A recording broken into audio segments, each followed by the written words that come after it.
Good evening, this is Giuseppe Bartoli. This is our Friday post, which has been delayed a couple days because I've been taking some time off.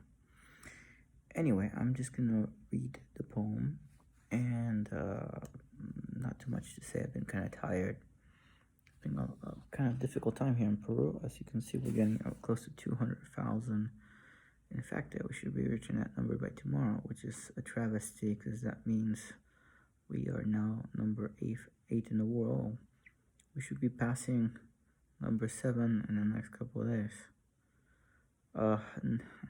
When considering we're overtaking countries that have populations between 50 to over 100 million, and we only have 31.5, 32, not the greatest feeling, is it? To know it's all going downhill for my brothers in Chile and Bolivia, Argentina, Ecuador, and Colombia. Hang in there. It's getting ugly. It's really getting out of hand for everybody in the States. I hope you're doing okay. It's a very bad time for all of us, and I guess I'll share a poem I call Peruvian Sonnet, which came out in The Fifth Most Wanted Man, published by Marriott Press a couple years ago in 2016 in the States. And it's a very hard poem. It's like the times we're living, but it's called. So we'll go ahead and read it, and we'll talk a bit more. Peruvian Sonnet. A forensic team carefully exhumes 5 scattered skeletons buried superficially, mouths open like a scream, still stuck in mute. Who cares if the killings were arbitrary, as the red, green, and blue dyes of their indigenous costumes have since lactated life for the muddy memory of Pachamama, grass sprouting through the bones, and what could only be called spirit archaeology. How sad it must be to come back from the dead only to remain departed, despite surviving within the recurring nightmares of a child's head, who now as a man recognizes his mother's copper ring and remembers how he watched as she pled, "Son, it's time for closure, but first, my mouth needs closing." Not an easy poem to have written. Terrible research followed before writing it.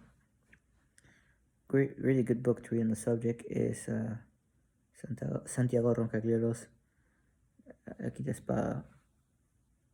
I'll also try to put next time some of the books on the subject, which I find really interesting, in my library. One's by a retired general, and a couple others by some journalists. Real honest pieces. So yeah, this is a bit of and like that poem and book called Ghost Archaeology.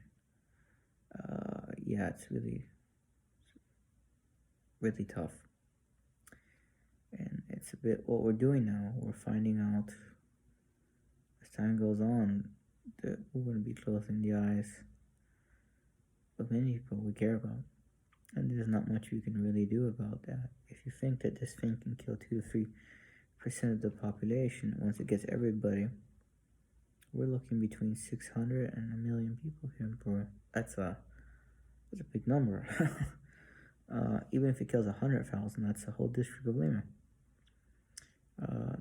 We have 5,600 dead officially, but between the other deaths, which might be COVID or not because they weren't tested, we're talking about between 15,000 and 20,000 people already. That's a high number. You have to think about the people who have passed away. We have 10 or 12,000 more than last year at this point, or 15, some number like that. It's not everybody goes to hospital. Peruvians are sometimes kind of reticent to go see the doctor. So if you think about that, this is a massacre. So my best advice, if you're in the Americas, which are now about 50% of the cases of the world, we have managed to go down from 30% death rate to now 11 or 10. Still, I gotta get down to 1 or 2. But please stay at home, be responsible, take care of yourself, and look after each other. And think about what you're doing. Think about your life and what you want. Stay safe.